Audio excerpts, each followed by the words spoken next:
میرے دوستو، رمضان ہر سال آتا ہے چلا جاتا ہے.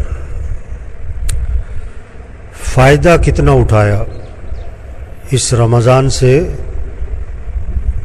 کتنا فائدہ اٹھایا.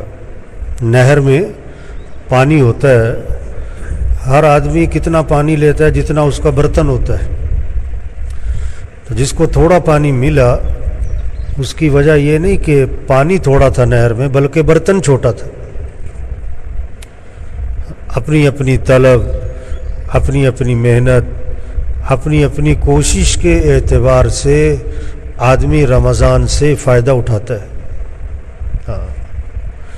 جتنا اہم مہمان ہو، جتنا بڑا کوئی مہمان ہو، اتنی اس کی قدر ہوتی ہے، اتنا اس کے لیے اہتمام ہوتا ہے پورے گھر میں کہ جی فلاں مہمان آ رہے ہیں. پتہ ہے تمہیں کون آ رہے ہیں؟ فلاں آ رہے ہیں. یہ رمضان اللہ کا مہمان، اس کی قدر ایک ایک دن قیمتی، ایک ایک رات قیمتی، ایک ایک صبح شام قیمتی، ایک ایک گھنٹہ منٹ لمحہ قیمتی. اس کو قیمتی بنائے. مکھیوں کا، شہد کی مکھیوں کا چھتا ہوتا ہے نا، اس میں شہد ہوتا ہے، لیکن شہد نکالنا بھی ایک کام ہوتا ہے.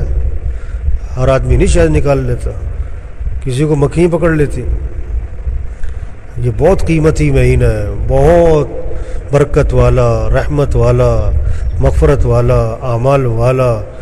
اللہ اپنے بندوں کی طرف متوجہ ہے، حدیث میں آتا ہے. لیکن بندہ بھی اللہ کی طرف متوجہ ہوا کہ نہیں؟ آپ تو کسی کے پاس چلے گئے لیکن اس نے آپ کو کوئی توجہ ہی نہ دی. اللہ اپنی رحمت خاصہ نازل فرما رہے ہیں، لیکن کوئی اس رحمت خاصہ کو لوٹنے والا ہے؟ اللہ دعائیں قبول فرما رہے ہیں. سحری کا وقت مانگو، افطار کا وقت مانگو. اب دیکھیں ہم کتنی دیر دعا مانگتے ہیں سحری میں؟ 15 منٹ، 10 منٹ، 20 منٹ، چلو 5 منٹ. افطار کا وقت کس کا ہے؟ مانگو اللہ سے. جو کام پیسوں سے نہیں ہوتا، دوائیوں سے نہیں ہوتا، حکومتوں سے نہیں ہوتا، وہ کام دعاؤں سے ہوتا ہے. لیکن دعا کیا ہے؟ کہ اللہ کی طرف متوجہ ہو، اللہ کے سامنے ہاتھ پھیلائے، اللہ سے بات کرے، اللہ کی تعریف کرے، آپ صلی اللہ علیہ وسلم پر درود بھیجے، پھر قرآن کی دعائیں، پھر احادیث کی دعائیں، پھر اپنی زبان میں مانگے.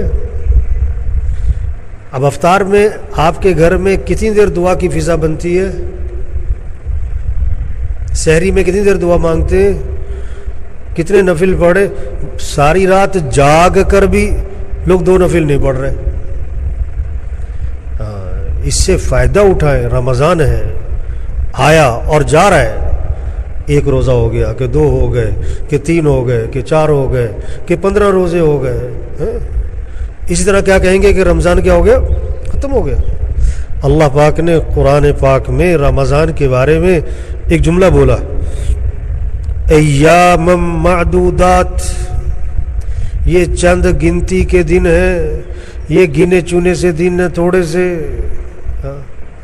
اور یہ کتنی برکت والا مہینہ اور کتنی رحمت والا مہینہ اور کتنے اجر اور ثواب اور فضائل والا مہینہ کہ ایک حدیث میں آتا ہے، آپ صلی اللہ علیہ وسلم نے فرمایا اگر لوگوں کو پتہ لگ جائے کہ یہ رمضان کی کیا قدر ہے، کیا فضائل ہیں، کیا اجر ہے، تو لوگ تمنا کریں گے کہ پورا سال ہی رمضان رہا کرے.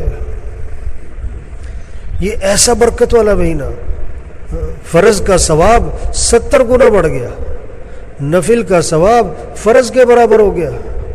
جنت کے دروازے کھل گئے، جہنم کے دروازے بند ہو گئے، شیاطین کو اللہ نے قید کر دیا.